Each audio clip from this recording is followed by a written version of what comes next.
Hi all, welcome back to my YouTube channel. എൻ്റെ best ഫ്രണ്ട്സുമായിട്ട് ചെറിയൊരു മീറ്റപ്പ് പ്ലാൻ ചെയ്ത് ഞാനിതാ കൊച്ചിയിലെത്തിയിരിക്കുകയാണ്. ഒരു 1.5 മണിക്കൂർ എനിക്ക് അവിടെ പോസ്റ്റ് കിട്ടി. കൊച്ചിയിൽ മെട്രോ വന്നിട്ട് ഏകദേശം 8-9 വർഷമായെങ്കിലും എനിക്ക് ഇതുവരെ കൊച്ചി മെട്രോയിൽ കയറാൻ വേണ്ടിയിട്ട് പറ്റിയില്ല. അതുകൊണ്ട് തന്നെ ഞങ്ങൾ 3 ടിക്കറ്റും എടുത്ത് നേരെ ലുലു മാളിലേക്ക് പോയി. അവിടെ ഞങ്ങൾക്ക് വേണ്ടി ഒരാൾ വെയിറ്റ് ചെയ്യുന്നുണ്ടായിരുന്നു.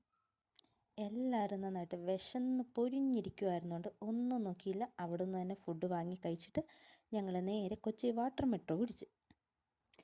എന്തായാലും ഞങ്ങൾക്ക് 4 പേർക്ക് സീറ്റ് കിട്ടിയില്ല. അതുകൊണ്ട് ഒരുമിച്ചൊരു സൈഡിലോട്ട് മാറി നിന്ന് ഞങ്ങൾ കാഴ്ചകൾ ആസ്വദിക്കാൻ തുടങ്ങി. ഞങ്ങൾ നേരെ പോയത് ഫോർട്ട് കൊച്ചിയിലേക്കായിരുന്നു. ചെന്ന പാടെ 4 ഐസ്ക്രീമും വാങ്ങി ഞങ്ങൾ ഞങ്ങളുടേതായ സ്പേസ് കണ്ടെത്തി ഒരു സൈഡിലേക്ക് മാറിയിരുന്നു. അവിടെ ഇരുന്ന് കുറച്ച് കൊച്ചു വർത്തമാനങ്ങളൊക്കെ പറഞ്ഞ് കുറച്ച് കാഴ്ചകളൊക്കെ കണ്ട് കുറേ അധികം സെൽഫീസും എടുത്ത് ഐസ്ക്രീം തീർന്നു കഴിഞ്ഞപ്പോൾ ഞങ്ങൾ അവിടെ നിന്ന് നടക്കാൻ തുടങ്ങി. ഒരുപാട് ദൂരം നടന്നു, കാല് വേദനിക്കുന്നത് വരെ നടന്നു. അതിനുശേഷം വീട്ടിലേക്ക് പോകാമെന്ന് തീരുമാനിച്ചു. വിഷമമായിരുന്നു, എല്ലാവരുടെയും മുഖത്ത് ചിരി ഉണ്ടെങ്കിലും ഉള്ളിൽ നല്ല വിഷമമുണ്ടായിരുന്നു.